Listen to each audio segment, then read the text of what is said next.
Já abriu, varão? Bora, povo de Deus. Maravilha, gente. Vamos que vamos. Cadê o senhor, pastor Mateus? Vem, entra já marchando. Eita, é o profeta. Entrega tudo, varão.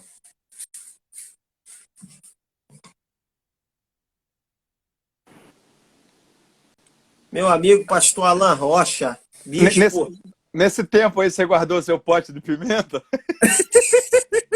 Eu tô com outra pra soltar. Então tá bom. Essas pimentas são complicadas, porque é queima-roupa. E você tem que É preparar cruel. você tem que preparar uma resposta sem ter noção da argumentação, porque você não comparou os textos para o povo que está ao vivo. Mas vamos lá. Então, o pessoal está retomando ainda.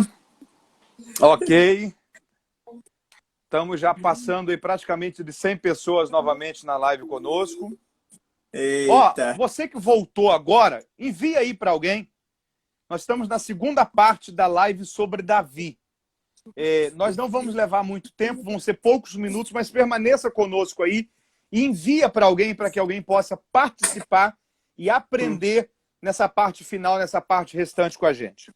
Meu Nós estávamos Deus. falando sobre qual ponto, Orestes? Não, agora você ia trazer dois dados sobre Davi e ia falar que o perdão não anula as consequências do pecado. Esse era o primeiro.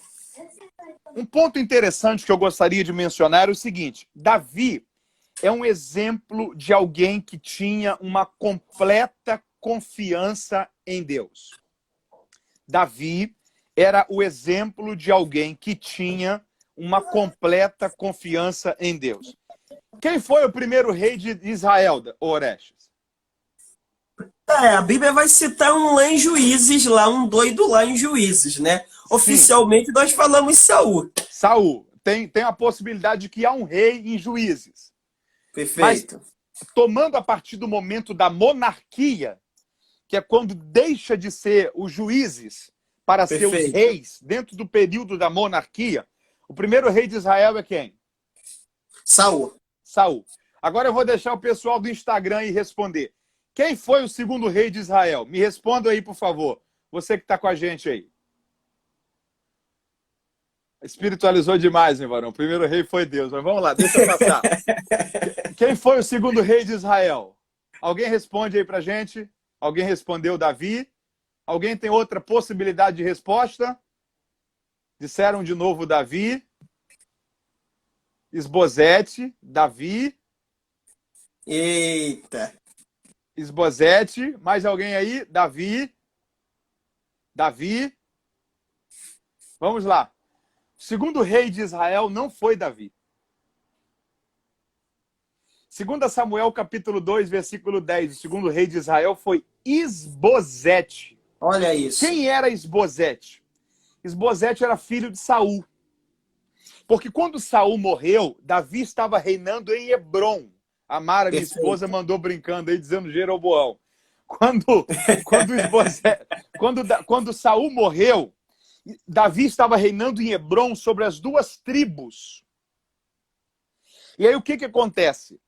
A Bíblia diz que quando Saul morre, reúne-se principalmente Abner e unge Isbozete, filho de Saul, para que fosse rei no lugar do pai. E aqui Perfeito. está um legado de confiança completa em Deus que Davi deixa para a gente. Porque Davi estava reinando em Hebrom. Quando Saul morreu, ele poderia muito bem se levantar e ir até Jerusalém e dizer não. Foi sobre a minha cabeça que Samuel derramou unção há 15 anos atrás. Foi a mim que Deus fez a promessa de que seria rei sobre Israel. Então, se vocês não me entregarem esse reino por meio da paz, eu vou tomá-lo por meio da espada, por meio da guerra. Só que Davi não fez isso. Em Hebrom, Davi estava e em Hebrom, Davi ficou. Por quê? Porque Davi entendia uma coisa. Deus não precisa de força e ajuda humana para conseguir cumprir os seus propósitos. Forte. Davi entendia que o que Deus tem a fazer na minha vida, eu não preciso prejudicar ninguém, eu não preciso atrapalhar ninguém, Eu não preciso tomar atalhos para que isso se torne realidade. O que Deus tem a fazer na vida de uma pessoa, Deus é fiel suficientemente para, no tempo certo, fazer. O que Davi fez? Davi se acalmou. Forte. 2 anos Isbosete ficou como rei sobre Israel. Aí a Bíblia diz que Isbosete morreu, e 2 anos depois, quando Isbosete morreu, os anciãos de Israel se reuniram, foram até Hebrom e trouxeram Davi para reinar sobre Jerusalém, sobre Israel. Porque eles disseram o seguinte: nós só reconhecemos que existe um que tem a bênção de Deus para governar sobre nós, e o nome dele é Davi. Então, Davi deixa um legado de confiança completa em Deus, extraordinário para a vida da gente. É uma coisa que me chama muita atenção na vida de Davi. Uma outra questão interessante é a capacidade que Davi tem de arregimentar pessoas, trazer pessoas para perto dele. Essa capacidade de liderança, de atrair pessoas para perto dele. E aí tem uma coisa interessante aqui, porque um líder verdadeiro tem algumas marcas. Por exemplo, um líder verdadeiro tem a capacidade de que pessoas sejam atraídas a ele. Quer ver uma coisa? Quer ver alguém que tem a liderança nata nele? Você vê ele num grupo de pessoas, ele falando e as outras pessoas ouvindo. No ambiente que você chegar, você vê muita gente parada ouvindo uma pessoa, possivelmente aquela pessoa tem uma tendência muito alta de ser alguém que desenvolva uma liderança. Por quê? Porque ela tem a capacidade de atrair pessoas. Outra coisa, é impossível alguém se tornar uma liderança forte sem que as pessoas sintam-se seguras próximas a ela. Opa, fortíssimo. Davi levantou um exército dentro de uma caverna. Meu Deus. Forte isso, irmão. Fugitivo. 400 homens. Tudo amargurado. Tudo amargurado, que está olhando para um homem fugindo, escondido dentro de uma caverna, mas está se sentindo seguro perto dele, está dizendo: esse daí é meu líder. Que isso é muito forte. É muito forte. E aí, olha que raciocínio interessante. Eu vou ler aqui um trecho da enciclopédia, no texto que eu falo sobre Davi. Olha que coisa interessante. A própria Bíblia registra o crescimento dos homens que seguiam Davi. Na casa de seu pai, ninguém imaginava ele como rei. Então, olha o início dele. Num cenário que ele é o menor da casa, ninguém enxerga ele em função de liderança. 3 anos mais tarde, ele já tinha 400 seguidores. Caverna de Adulão. 1 Samuel 22. 4 anos depois, já tinha 600 seguidores. 1 Samuel 27, 2. Em 1 Crônicas 12, 22, a Bíblia diz que Davi possuía um grande exército. 1 ano mais tarde,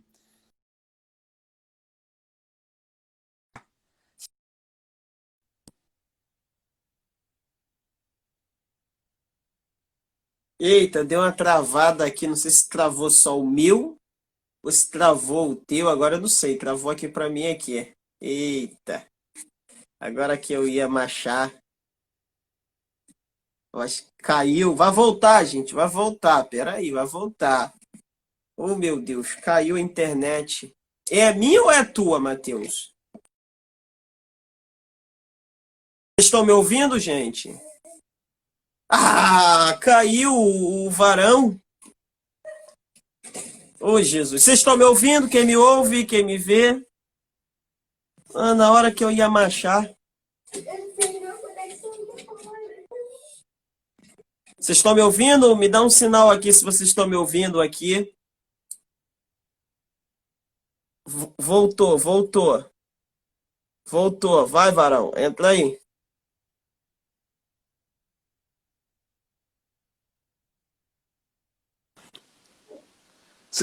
você tá aí, Orestes? Pô, eu tô aqui, varão. Você que saiu. Vocês ouviram até onde? Eu não sei por que a minha conexão caiu. Vocês ouviram até onde? Você não pagou a conta e cortaram. Vamos lá. Vocês ouviram até onde? Eu fiquei tão agoniado agora com essa parte que saiu que eu me esqueci. Eu vou repetir. Davi no início, não era líder sobre ninguém, casa do pai. 3 anos mais tarde, já contava com 400 pessoas o seguindo. 1 Samuel 22, caverna de Adulão. 4 anos depois, eram 600 pessoas. 1 Samuel 27, 2. Em 1 Crônicas 12, 22, Davi possuía um grande exército. 1 ano depois, possuía todos os homens de Judá. E depois, todos os homens de Israel. 2 Samuel, capítulo 5, versículo 1 ao 3. A referência dos homens de Judá é 2 Samuel 2, 4. E depois, todos os homens de Israel, 2 Samuel 5, do 1 ao 3. Ou seja, havia uma atmosfera de liderança envolvendo a liderança e a trajetória de Davi. Davi, ele era alguém que atraía pessoas. E essas pessoas sentiam-se seguras, próximas de Davi. A liderança de Davi proporcionava segurança para quem o seguia.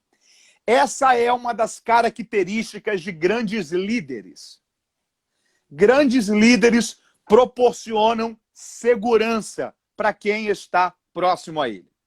E nós temos vários exemplos disso. Agora, tem uma outra coisa interessante que eu gostaria de mencionar. Eu falei sobre a questão desse aspecto da liderança de Davi. Agora, eu mencionaria aqui algumas outras coisas. Está me ouvindo bem? Está legal aí? Perfeito, perfeito. Deixa eu pontuar aqui alguns pontos que eu tinha notado.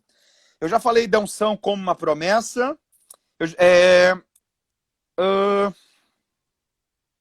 Já falei de Davi como um exemplo de confiança completa em Deus.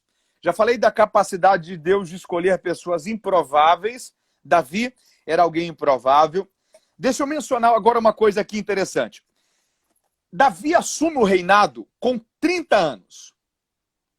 30 anos. No tempo de Davi, o território de Israel alcançou a maior parte territorial da história. A maior parte territorial da história. Para as pessoas terem uma noção disso daqui, deixa eu voltar aqui para construir uma linha de raciocínio cronológica para o pessoal que está com a gente aí entender. Deus chega para Josué capítulo 1, e dá 2 garantias para Josué. Primeira, assim como eu fui com Moisés, eu serei com você. Primeira garantia. Segunda, todo lugar que você pisar a planta do seu território será seu. Então Deus está dizendo o seguinte para Josué. Josué, o tamanho do seu território vai depender do tamanho da sua coragem. Compreende isso? O tamanho do seu território vai depender do tamanho da sua coragem. Aonde você for, eu vou ser com você, como eu fui com Moisés, e onde você colocar a planta do seu pé, esse território é seu. Então Deus está dizendo o seguinte, Josué, ter um território grande ou pequeno vai depender somente de você. É interessante a gente entender isso, Orestes, porque tem coisas que dependem mais da gente do que de Deus. Eu vou repetir isso daqui.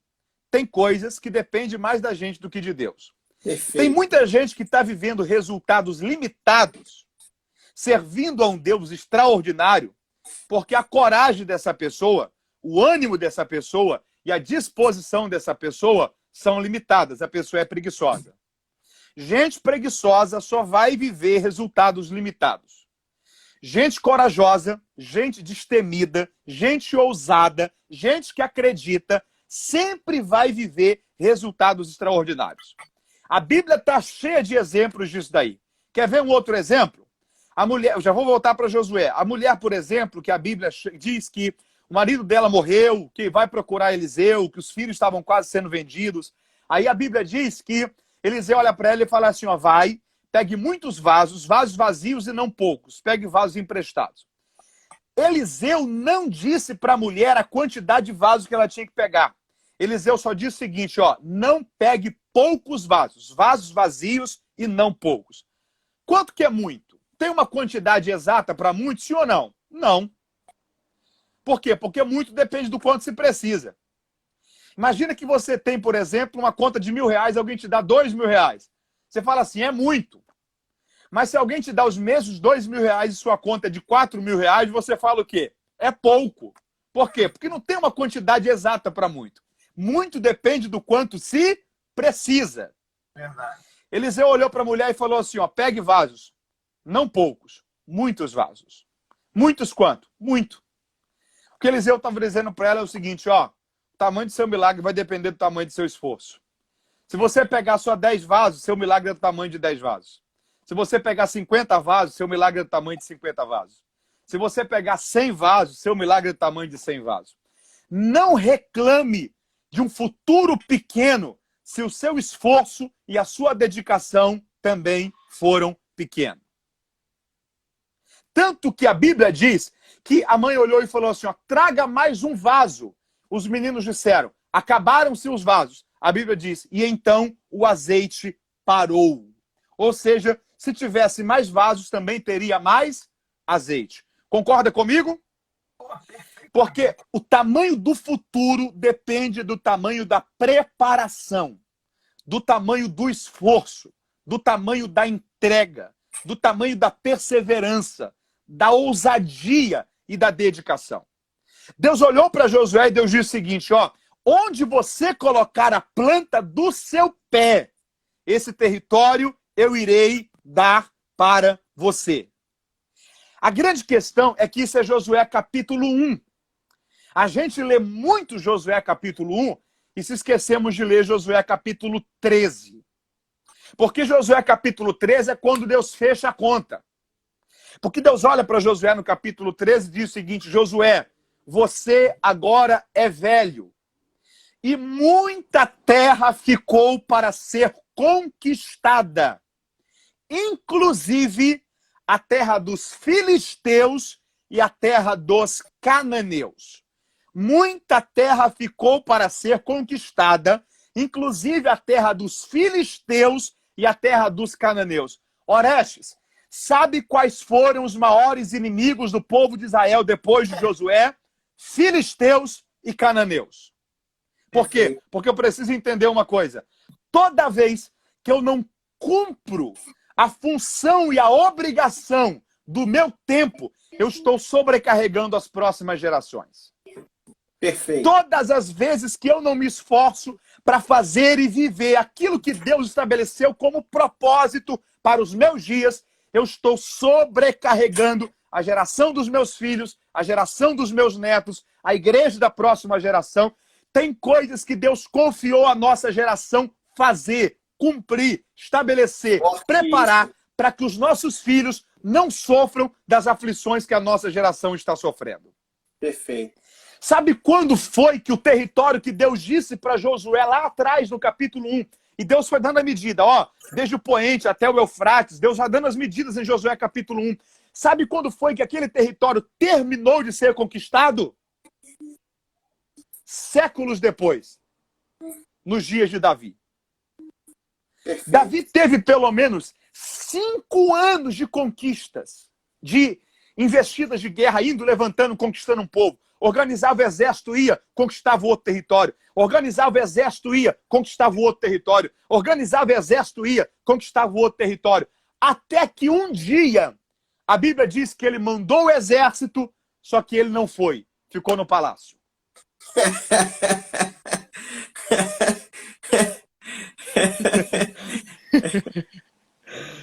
Posso falar uma coisa?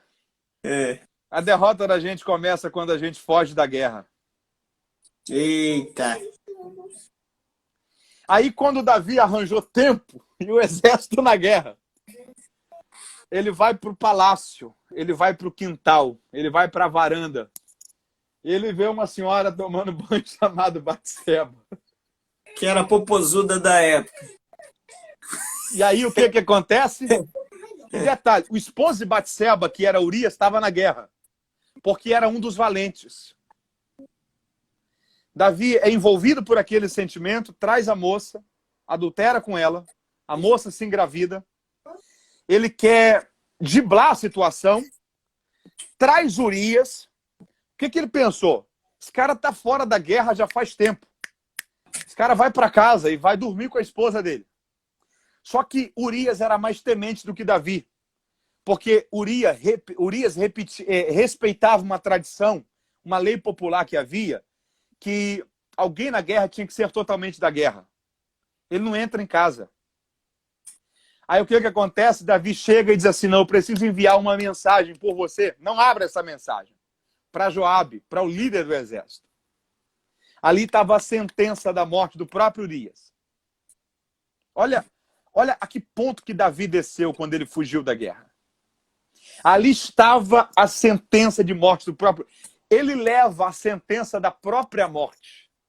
E a sentença era: coloque Urias na linha de frente, porque é a linha do confronto. É onde morre mais gente. São os primeiros que morrem. Só tem um problema. Algumas coisas precisam ser entendidas aqui. Em primeiro lugar, o pecado nunca compensa. O pecado nunca compensa. Segundo lugar, o pecado sempre vai te deixar preso a alguém. Porque Joabe sabia que Davi havia mandado colocar Urias na linha de frente. E com o tempo ele juntou os fatos. Batseba, casada com Davi, filho. Mas espera aí, 9 meses, não tem tempo que Urias, não tem esse tempo todo que Urias morreu. Aquele filho lá não era de Urias. Como que a gente explica isso daí? Davi ficou preso a Joabe. Porque o pecado sempre vai deixar a pessoa presa, escrava de alguém. Outra lição que a gente precisa entender. Davi, segundo os historiadores, está no 10º ano de reinado. 10º ano. Davi reinou 40 anos. No 10º ano ele cometeu o adultério com Batseba. Sabe quantas guerras que Davi venceu? Sabe quantos territórios que Davi conquistou depois de Batseba? Nenhum. O último é a mão lá e tá... Olha que coisa. Davi ele vem numa crescente, o cara que vem do nada, Deus unge, lidera 400, lidera 600, um grande exército, homens de Judá, homens de Israel, vai conquistando, vai conquistando, vai conquistando, peca. O pecado tem o poder de parar a história de um homem. Eu vou repetir isso daqui. O pecado tem o poder de parar a história de um homem, de uma mulher, de um pastor, de um líder, de uma pessoa. Orestes, quanta gente que a gente não conhece que tinha uma história maravilhosa. Pelo amor de Deus, irmão. Pelo o amor pecado de interrompeu Deus. a história da pessoa.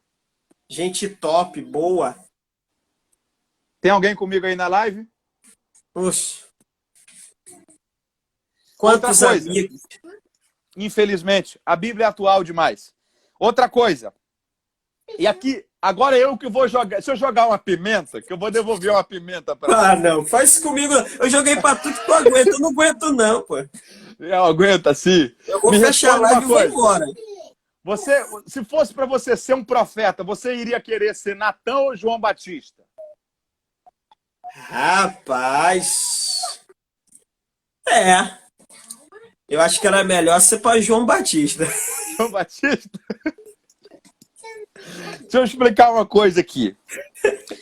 Rapaz, o Davi dá um... colide a história dele. Aquilo ali acabou com a vida dele.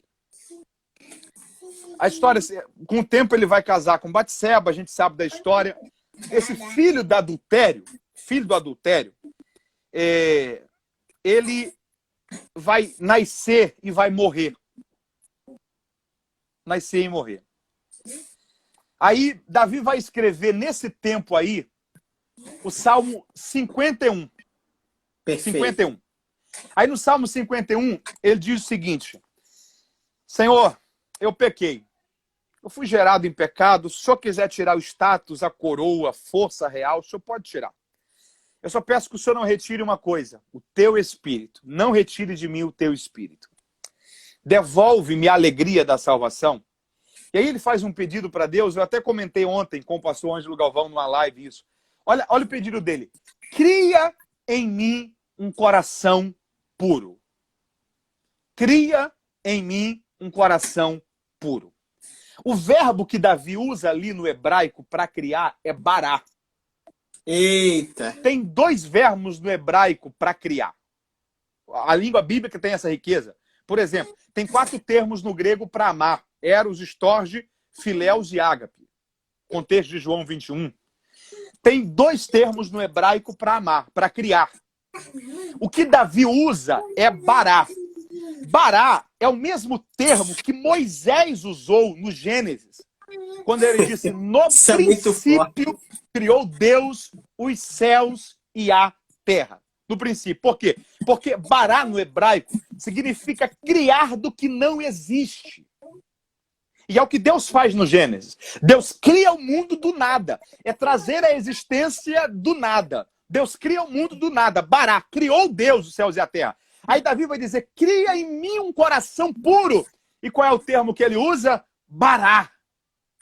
O que ele está dizendo? Deus, se o Senhor for encontrar pureza nesse coração aqui para criar um coração puro, o Senhor não vai encontrar. O pecado destruiu tudo. Mas, Senhor, da onde não existe mais pureza, cria um coração puro. Meu pai, eu vou marchar aqui, eu vou dar lugar, eu vou dizer como ele é, eu vou me soltar aqui. Olha a riqueza dessa oração de Davi do Salmo 51. Pastor Cria Berg. em mim um coração puro, mas cria do que não existe, porque o pecado destruiu tudo. Eu posso abrir um outro raciocínio aqui? Pô, vai embora. A Bíblia diz que Adão e Eva olhavam uns para o outro e não sentiam vergonha, porque ainda não haviam perdido a inocência.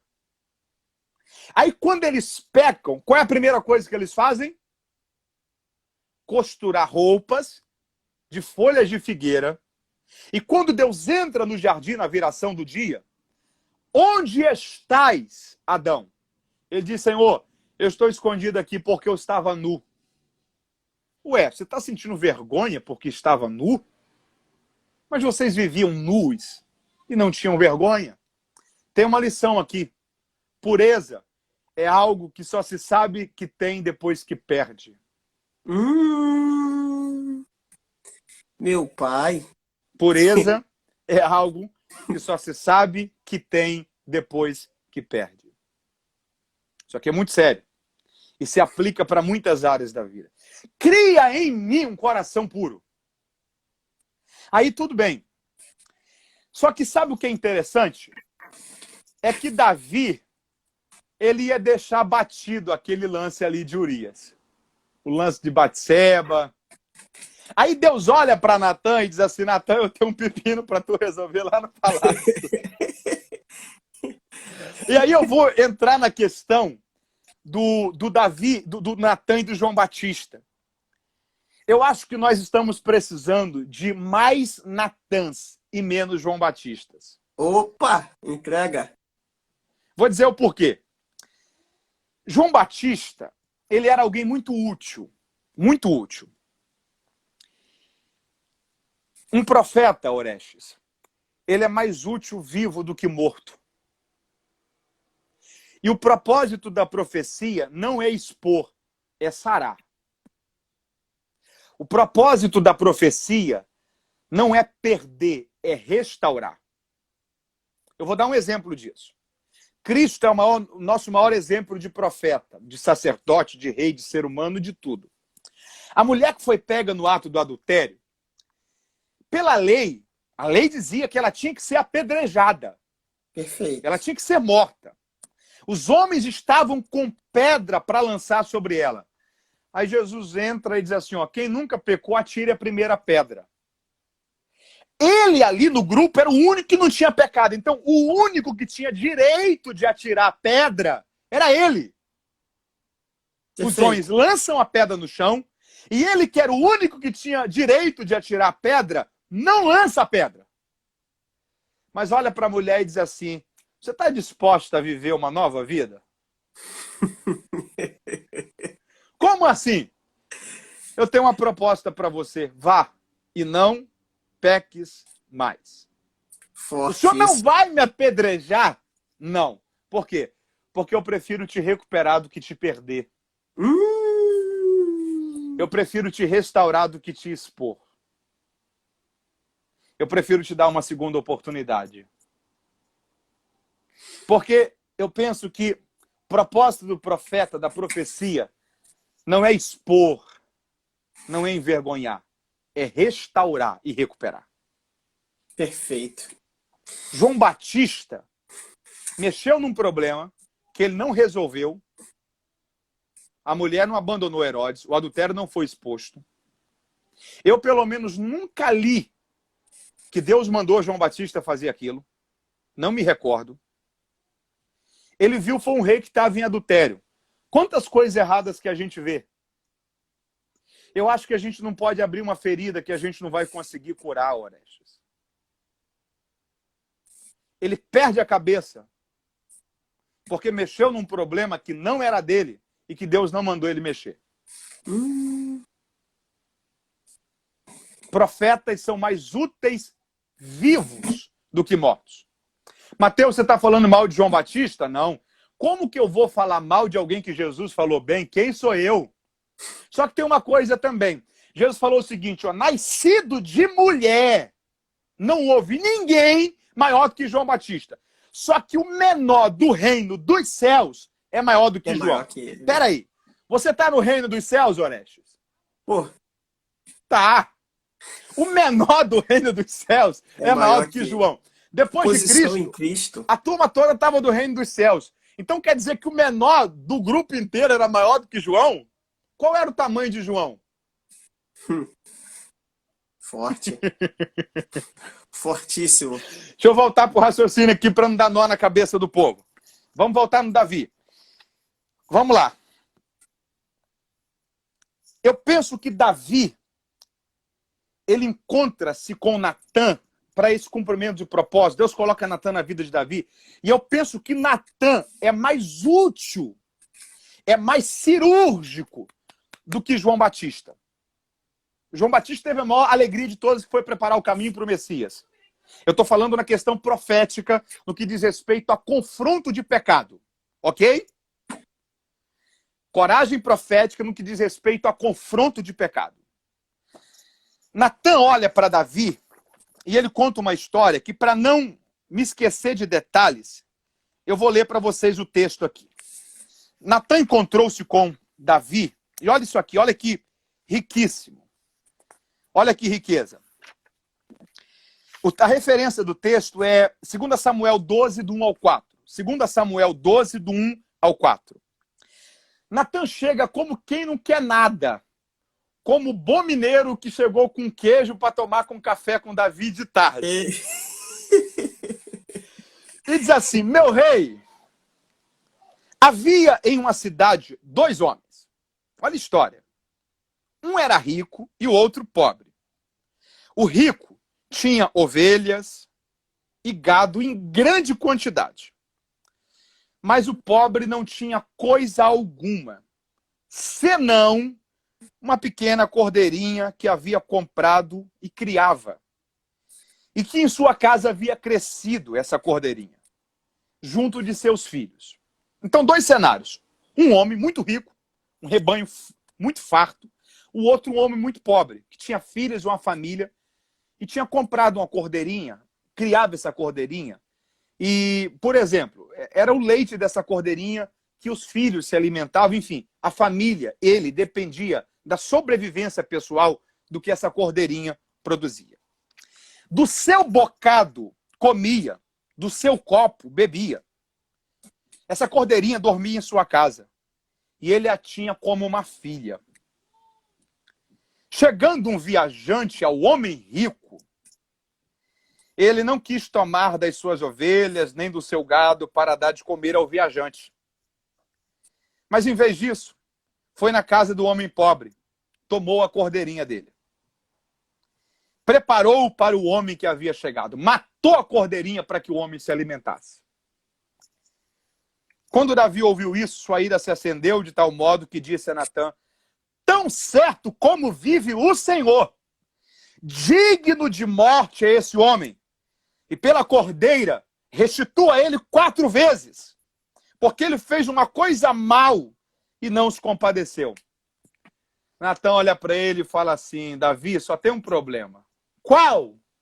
Você é esse homem.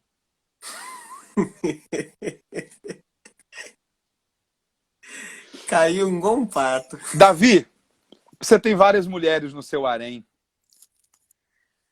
Você tem várias esposas. Você é o homem rico de muitas criações. Urias só tinha Batseba. A sua alegria, sua satisfação dependia daquilo ali. Era a sua esposa, a mulher que ele amava.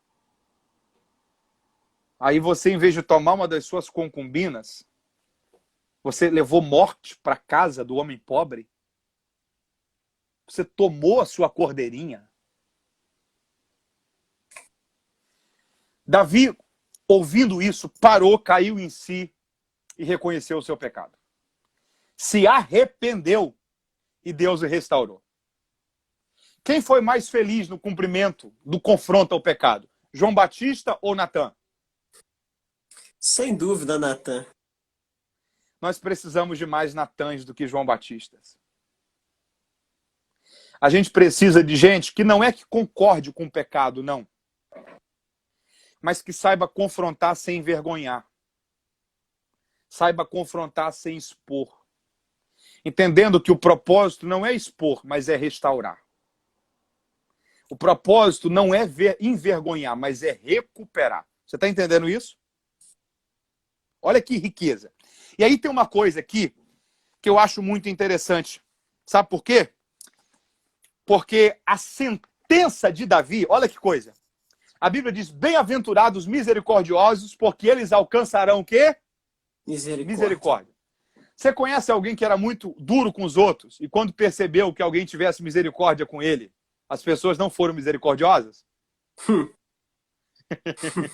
Conhece? Olha o que Davi disse. Digno de morte é esse homem. Restitua 4 vezes. Quantas vezes? 4. 4. O julgamento de Davi contra o homem rico da história foi pela cordeirinha, restituirás 4 vezes. Eu estou lendo a enciclopédia, o texto. Esse julgamento foi executado contra o próprio Davi. Ou seja, ele lançou a sentença da sua própria boca. Primeiro, o bebê de Betseba morreu. Segundo, Absalão matou Aminon, que era filho de Davi. Terceiro, Joabe matou Absalão. Quarto, Adonias, filho de Davi, foi morto com Davi ainda vivo, quando tentou tirar a possibilidade de que Salomão fosse o rei que iria substituir Davi. Deus perdoou Davi. Mas eu preciso dizer que, infelizmente, o perdão não anula a consequência do pecado. Pastor Mateus, um amigo disse a seguinte, um pregador disse a seguinte coisa. A graça anula o efeito do pecado, não a consequência dele, para que a consequência do pecado tire do pecador o prazer de pecar. Fala de novo pra gente. Alguém... Eu quero ver se tu tá com isso decorado ou se tu... Fala de novo, vai lá. Alguém disse que a graça tira o efeito do pecado, não a consequência deste, para que a consequência do pecado tire do pecador o prazer de pecar. Então, porque o problema é que essa hipergraça, ela está dizendo o seguinte, não peque, a graça resolve. Tem A consequência. gente precisa entender que tem consequências. Tem consequências. Entendeu? Então, que o Espírito de Deus gera maturidade no coração de todos nós para entender isso. Fuja do pecado. Porque o pecado tem perdão. Só que o perdão não cancela as consequências. Quais? Perfeito. Destruição, a consequência na própria casa. Davi não conquistou mais coisas depois daquilo ali. Você tem noção que ele estava no 10º ano de reinado? Ele ainda teve mais 30 anos como rei. 30 anos. Aí que é duro. Entendeu? 30 anos. Então, a maturidade que a vida de Davi ela proporciona pra gente é uma coisa fantástica. Fala mais alguma coisa sobre Davi. Deixa eu ver se eu esqueci de algum ponto aqui. Pode falar. Bom, não, hoje eu disse pra você que eu ia te ouvir. Hoje eu vou te ouvir. Você é o homem da enciclopédia. Sou nada. Olha só, então vamos aqui a um ponto. Você tocou num ponto aqui. Eu não sei se isso está na tua anotação do que você quer falar. Essa dependência de Davi do Espírito Santo que para mim é extraordinário, quando ele diz assim: não retire de mim o teu Espírito Santo. A consciência que ele tem sobre o Espírito Santo é algo fenomenal. Por quê? Porque, como você disse, ele poderia ter dito, Saul, quando pecou, falou para Samuel: me honra aqui na frente do povo. Samuel estava preocupado, Saul estava preocupado com honra, não é verdade? Outros estavam preocupados com trono, com posição. Davi, quando pecou, a única coisa que ele se preocupou foi: não posso perder a presença. Não posso perder a presença. Não posso perder o Espírito Santo. Perco tudo, menos a presença dele. Perco tudo, menos a graça dele. Perco tudo, menos a companhia dele. Tomara que a minha geração, a tua geração, ao cometer um erro, possa dizer: perco tudo, menos a presença dele. O problema é que tem muita gente, e eu não quero ser excludente, quero estar incluído nisso, é que a gente está preocupado em não perder o título, não perder seguidor nas redes sociais, não perder agenda, não perder venda de material. Pouca gente preocupada em não perder aquele que jamais pode se afastar de nós. Sabe uma coisa preocupante? Quando Pode surge algum falar. escândalo, e quase não está surgindo escândalo nesses dias, né? Quando surge algum escândalo, você quase sempre tem a pessoa que fala assim: ah, eu quero pedir perdão. A questão é, se não houvesse existido o escândalo, será que a pessoa teria abandonado o erro? Opa! Entendeu? O próprio Davi ocultou, se não fosse Natan repreendê-lo, ele continuaria. E aí eu me lembro de uma coisa, eu me lembro do que de fato o filho pródigo sentiu falta. Porque ele não veio para casa com a intenção de voltar a ser filho. Ele não veio para casa com a intenção de ter herança. Herança ele já tinha recebido, já tinha sido perdida. Ele tinha herança e o que ele volta para casa e o que ele disse é o seguinte: ó, retornarei para o meu pai. Retornarei para o meu pai. Retornarei para o meu pai. O filho pródigo sentiu falta do pai. Não foi da casa. Isso. Foi Meu do pai. Deus. Então, na verdade, Davi, depois que ele é confrontado, o que ele está dizendo não é: Deus, faz alguma coisa aí para mim continuar sendo rei. Me dá uma ideia aí para que eu não sofra um golpe. Não. Pelo contrário, tanto que quando ele sentiu que ele ia perder o reino, ele não foi para o confronto, ele fugiu. Davi era alguém desapegado demais. Desapegado demais. E aí eu vou mexer numa coisa aqui. Em Amós, Deus diz o seguinte, ó: restaurarei a tenda de Davi. Meu Deus, não mexe nisso não, rapaz. Deixa isso quieto. Isso vai virar Restaurarei a tenda madrugada. de Davi. Ó, quando Amós fala aquilo ali, o templo estava destruído, o tabernáculo deserto não existia mais, o tabernáculo de Siló não existia mais. Ou seja, você tem 4 estruturas, pelo menos religiosas, que já haviam existido e não existiam mais. Qual que Deus sente saudade? Pelo amor de Deus. Qual que Deus sente saudade? Da tenda de Davi. A tenda de Davi. Eu vou restaurar a tenda de Davi. Posso entrar nisso daqui? Deixa eu concluir o raciocínio. A tenda de Davi não foi Deus que mandou ela erguer. O tabernáculo foi, o templo foi, a tenda não. A tenda não era para sacrifício, não era para matar animal, era para adoração. A tenda não tinha, ó, aqui só pode entrar se for sacerdote, sumo sacerdote. Não. Porque a tenda foi algo que Davi construiu de forma espontânea. Deus não pediu, ele entregou. E criou aquele ambiente para adoração. Deus estava dizendo: eu estou com saudade daquilo que é feito de coração, sem que eu precise pedir ou obrigar. Aquilo que é feito de forma espontânea. Aquilo que é oferecido com o coração Aleluia. rendido. Aleluia. Deus está dizendo: eu estou com saudade da tenda de Davi. Pode falar.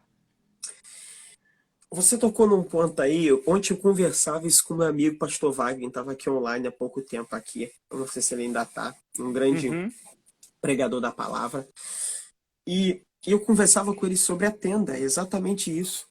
Tabernáculo de Moisés, Templo de Salomão, aí tem a tenda de Davi, vamos aqui nessas principais aqui. uhum.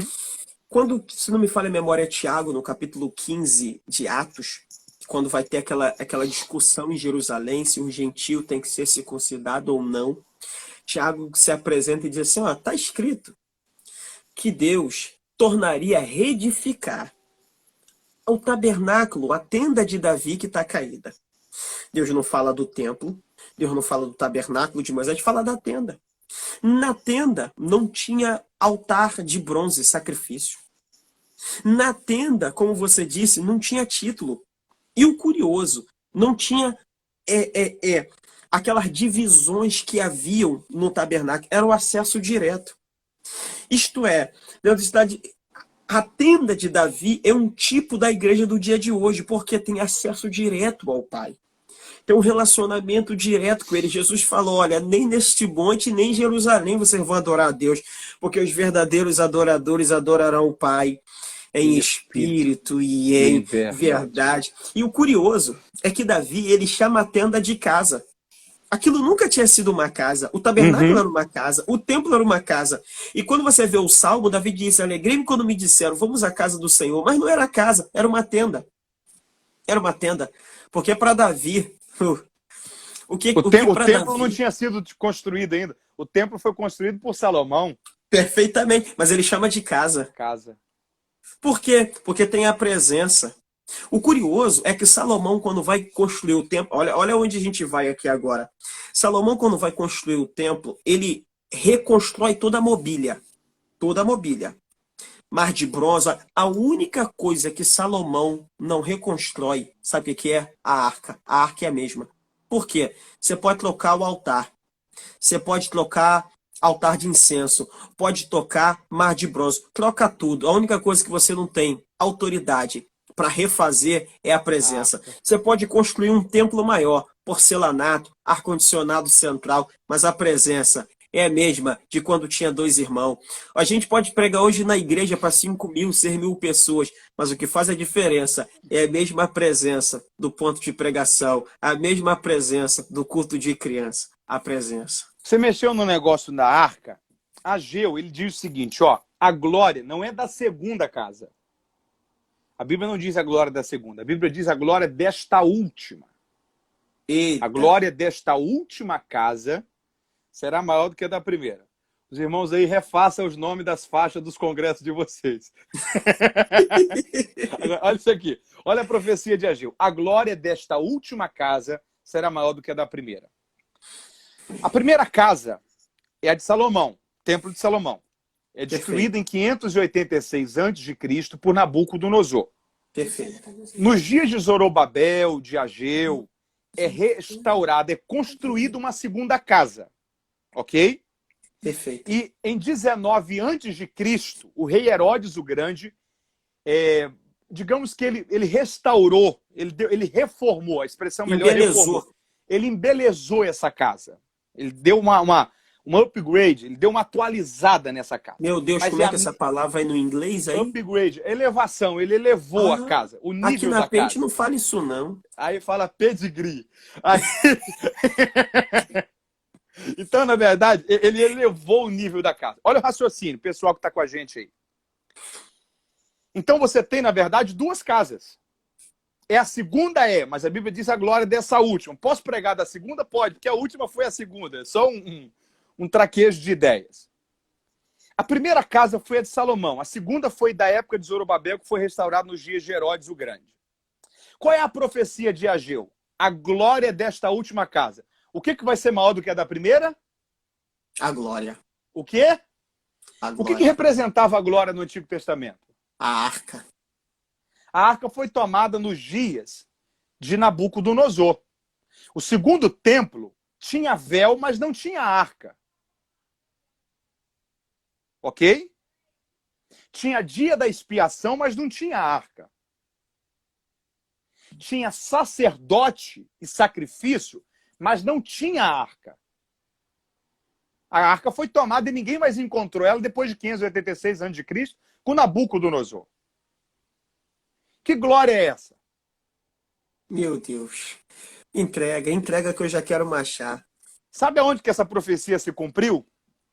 Quando naquela casa, naquele templo, Cristo foi levado como menino para ser apresentado a Simeão e Ana. Por que a glória da segunda casa é maior do que a da primeira? Porque a glória da primeira casa habitava numa estrutura de madeira com ouro. A glória da segunda casa habitava em carne. Eita. Posso ler um texto aqui? Cristo é a pessoa que é a glória da última casa. Posso ler um texto aqui? Leia, servo de Deus. Só para fechar. Vai Diz lá. assim, ó, João, capítulo 1, versículo de número 14.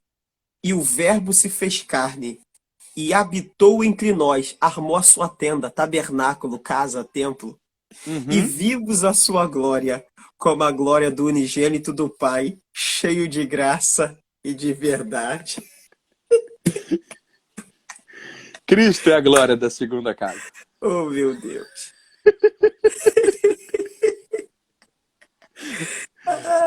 Tem alguém que está com a gente aí desde o início da primeira live? Eu tenho ainda Meu algo para Deus. dizer a vocês. Não sai não, mas tem alguém. Orestes, Hum. pessoal que está assistindo a live, faz o print aí para marcar a gente no Stories. Nós vamos compartilhar os Stories do seu perfil. E você coloque lá uma frase que você aprendeu. Essa live foi legal para você?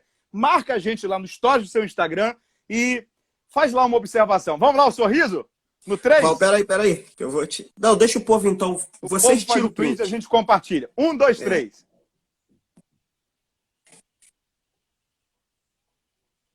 Meu Deus, fortão. Ó, Você que ficou com a gente até agora, deixa eu te dar um... Eu sei que se esse pessoal ficou com a gente até agora, é porque esse pessoal tem uma coisa em comum. Eles amam estudar a palavra de Deus. Alguém que não ama a Bíblia não ficaria essas quase 2 horas conectadas com a gente. Nós não divulgamos essa live. Não teve cartaz, a gente deu um anúncio 15, 20 minutos antes. Então essas 200 pessoas que estão com a gente, ela tem uma coisa em comum. Elas amam estudar e aprender da palavra de Deus. Para você que ama estudar a palavra de Deus e aprender a palavra de Deus, eu tenho um livro que vai te servir demais. Eu já li trechos desse livro nessa live, quando eu falei sobre Davi. Esse livro aqui é a enciclopédia sobre a vida dos personagens bíblicos. Enciclopédia sobre a vida dos personagens bíblicos. Eu levei mais de 7 anos escrevendo esse livro. São quase 500 páginas. Mateus, esse livro aí é um daqueles que eu leio da página 1 até a última? Não. É uma obra de pesquisa. É um livro, por exemplo, imagina que você está lendo a Bíblia e você teve uma dúvida lá sobre José. Você vem aqui na letra J, às vezes tem 10, 15, 20 páginas explicando a vida de um único personagem da Bíblia. Contexto cultural, histórico, geográfico, interpretativo. Às vezes questões polêmicas da Bíblia. Primeira família, Adão, Eva, Caim e Abel. Caim mata Abel, vai morar numa cidade chamada Nod. A Bíblia diz que ali ele se casa, tem filhos e forma toda a sua família. Muita gente se pergunta se a primeira família da Bíblia foi Adão, Eva, Caim e Abel. Caim se casou com quem? Como que a gente explica isso? Ele foi morar numa outra cidade? Havia uma cidade fora do Éden? Como que a gente trabalha essa possibilidade se tudo começa no Éden? Geografia bíblica. Às vezes que nós lemos que um personagem sai de um lugar e vai para o outro. Abraão saiu de Ur dos Caldeus e foi para Canaã. Quantos quilômetros era de Ur dos Caldeus a Canaã? Quantos dias era isso a pé? Filipe. A Bíblia diz que ele foi transladado em Gaza e apareceu em Azoto. Era como se você desaparecesse do Rio agora e aparecesse em Belo Horizonte. Do mesmo instante. Por que Deus fez isso? Qual era a distância de Gaza até Azoto? Quantos quilômetros que Filipe foi transladado? Lázaro, por exemplo. A Bíblia diz que Lázaro morreu e no 3º dia o Senhor ressuscitou. Segundo a tradição, quantos anos Lázaro tinha quando ele foi ressuscitado? E ainda quantos anos ele viveu até que morresse novamente? Então são questões que todos aqueles que são pregadores, pastores, professores de escola bíblica dominical, você que tem o desejo de entender mais a Bíblia, você que quer ser alguém que tenha dinâmica no ensino e informações preciosas para compartilhar para aqueles que te ouvem a palavra de Deus, essa é uma obra indispensável para você. São quase 500 páginas de informações bíblicas, preciosidades da palavra de Deus que vão acrescentar muito ao seu tempo de estudo e ensino da Bíblia Sagrada. Às vezes, questões, por exemplo, cronológicas. João, quanto tempo ele ficou preso em Patmos? Morreu em Patmos ou saiu de lá para entregar as 7 cartas do Apocalipse? Paulo, em que ano viveu? Em que ano se converteu? Quem foi Gamaliel que formou Paulo? Paulo era grego, judeu ou romano? Por que ele se apresentou de diversas formas? Quantas viagens fez? Em que ano escreveu cada carta e onde estava? Então, essa obra é indispensável para você. Tanto personagens masculinos, como também personagens femininos. Então você que de vez em quando tem que preparar uma mensagem para um chá de mulheres, para um congresso de mulheres, essa obra vai te servir demais. O legal desse livro é que você não tem aqui apenas a vida do personagem sendo contada, mas você tem, além da vida dele sendo contada, também as lições da vida dele já sendo extraídas e facilitadas. Então, vai facilitar muito a sua preparação de mensagens, esboços, estudos. Para você que é líder de célula, professor de EBD, pregador, ensinador cristão, essa obra é indispensável para você. Eu tive a alegria de ter a revisão desse livro pelo reverendo Hernandes Dias Lopes, e o prefácio dessa obra foi pelo saudoso Dr. Russell Shedd. Dr. Shedd chegou a escrever que não conheceu outra obra em português que reunisse tantas informações sobre a vida dos personagens bíblicos quanto essa. Mateus, como que eu faço para adquirir esse livro? Bruno está dizendo, é um playback. Deus te abençoe, Bruno. Bruno é um amigo. Bruno é querido demais. Depois, olha, eu vou te falar o que o Bruno fez lá em São Gonçalo nessa quarentena. Não vou falar aqui na live, não. Então, para você que quer adquirir esse livro, você tem uma boa notícia aqui. Você tem a oportunidade de receber esse exemplar na sua casa, no conforto da sua casa, sem você pagar 1 centavo sequer de correios ou frete. É isso mesmo. O frete está totalmente grátis. O valor está baixo pelo valor que o livro possui. Está no valor de apenas R$ 49,90. Apenas R$ 49,90 com frete grátis. Você vai receber na sua casa. Você pode pagar pelo cartão de crédito, por boleto, parcelar no cartão de crédito se for preciso, transferência bancária. Mateus, como que eu adquiro? Tem um telefone que é um número de WhatsApp. Eu vou pedir para o Orestes fixar aí. É código 22, a região que eu moro é a região de Cabo Frio. Código 22 999558919. Código 22 999558919. Assim que terminar essa live, eu vou estar nesse número de WhatsApp, eu mesmo vou te responder, te passar o procedimento, o link de pagamento, tirar alguma dúvida. Então, assim que terminar essa live, eu estou aguardando o seu contato. Eu quero ter a alegria de enviar uma obra dessa para a sua residência, uma ferramenta que eu tenho certeza que vai te abençoar muito. Indispensável para a sua biblioteca, para todos aqueles que amam entender e estudar a palavra do Senhor. Meu amigo, muito obrigado. Bom demais ter esse tempo contigo. A gente tem que trocar mais uma ideia, ver mais um personagem. Vamos fazer uma enquete rápida aqui? Quem que o pessoal que está com a gente ainda aí gostaria de ver uma live minha e do pastor Antônio Orestes conversando sobre essa pessoa? Ô, Orestes, essa daí deixa salva. Fechado? Fechado. Essa daí deixa salva. Quem vocês aí gostariam de assistir uma live minha e do pastor Antônio Orestes? Dá uma sugestão aí. Pode falar. Vai cair. Quanto tempo está faltando? Alguns instantes. Já apareceu aqui em cima o cinza dizendo Não, quanto não. tempo? Não. Tá, então ainda tem pelo menos 1 minuto aí. Um assunto. Cadê o seu livro, Orestes? Não, hoje é o teu. Não, cadê o seu? Muita gente que está aqui, inclusive você que está na live, que me segue, não segue o pastor Antônio Orestes, clica aí em cima e siga o pastor Antônio Orestes. Pastor Antônio Orestes é pastor auxiliar da DEVEC. Meu irmão, o pastor Silas Malafaia dá o domingo de manhã a escola bíblica para ele ensinar. Você tem noção do que é alguém que ensina a escola bíblica da igreja do pastor Silas Malafaia? Nem Martinho Lutero deu aula de EBD na DEVEC, Orestes. Então siga o pastor Antônio Orestes, que vai ser muito bem para a sua vida. Daniel, pastor Wagner, um abraço, pastor Wagner Joanete de Osasco, um amigo muito querido da Plenitude. Deus lhe abençoe, bom lhe ter aqui. 20 segundos. Daniel, então... Deixa eu dizer uma coisa, vai gente. lá. Você que está aqui do meu Instagram, siga o pastor Mateus aí no Instagram. Olha, 7 anos escrevendo essa obra, adquira. Ó, vamos fazer outra, vamos fazer outra. 5, 4, 3, 2. Meu abraço a todos vocês. Obrigado por ter estado com a gente até agora. Vou Te aguardo salvar. no WhatsApp. Te aguardo no WhatsApp.